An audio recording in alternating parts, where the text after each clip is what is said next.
On a previous episode of Aging Wheels, I told you everything wrong with the 944. Now the problem was, when making that list of things that were wrong with it, I had to get really nitpicky. And for everything I found wrong with it, I found two things that were excellent about it. So on this episode of Aging Wheels, here's everything right with the Porsche 944.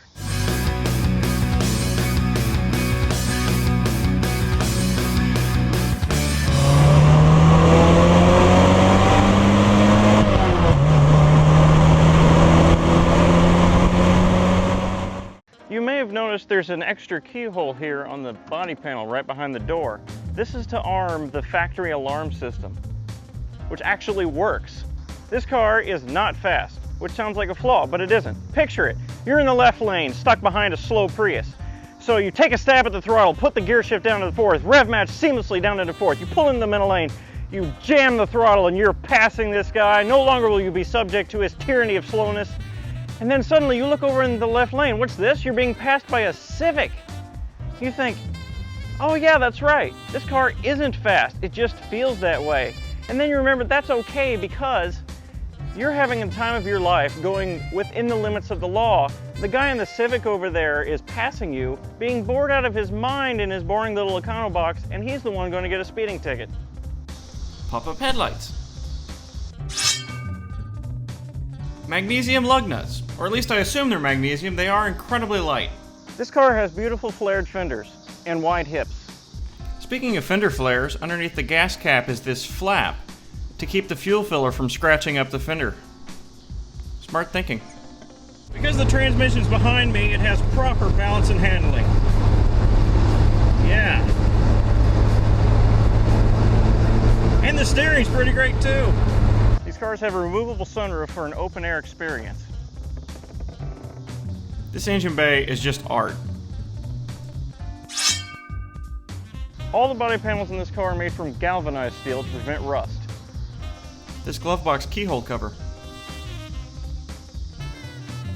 I mean, really, doesn't this car just look great? The flared fender wells, the little spoiler on the back, just the general shape of it. You know what? I'm just going to step out of the picture so you can admire it.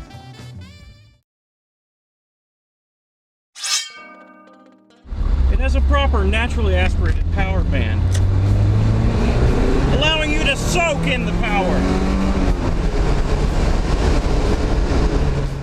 At the end of the day, this car is still a hatchback, which means it has plenty of usable storage space. I even fit a bicycle in here once. Inverted tach and fuel consumption gauge. It has a pretty light flywheel and a cable-actuated throttle, so that means it has excellent throttle response, which I will now demonstrate by making the car buck. The manual steering rack in this car defines steering feedback, and I couldn't think of a way to demonstrate this on video, so you just have to take my word for it. If you like this video, click the second of 3 places on the back of this car that it says Porsche to subscribe. Cut, let's try this again. Need to look up my little script. Is not fast. Picture it. Okay, went way off. Picture it. Whip the... Dip the clutch. Whip the... Okay, I got it. You're giving it... Yeah, almost. I'm gonna dip the clutch. Messed it up again. Picture it. You're in the slow lane, catching up to the car in front of you. So, you crap your pants. Messed up again. Into 4th gear. Pulling the frick. This car is not fast. This car isn't fast. This car isn't fast.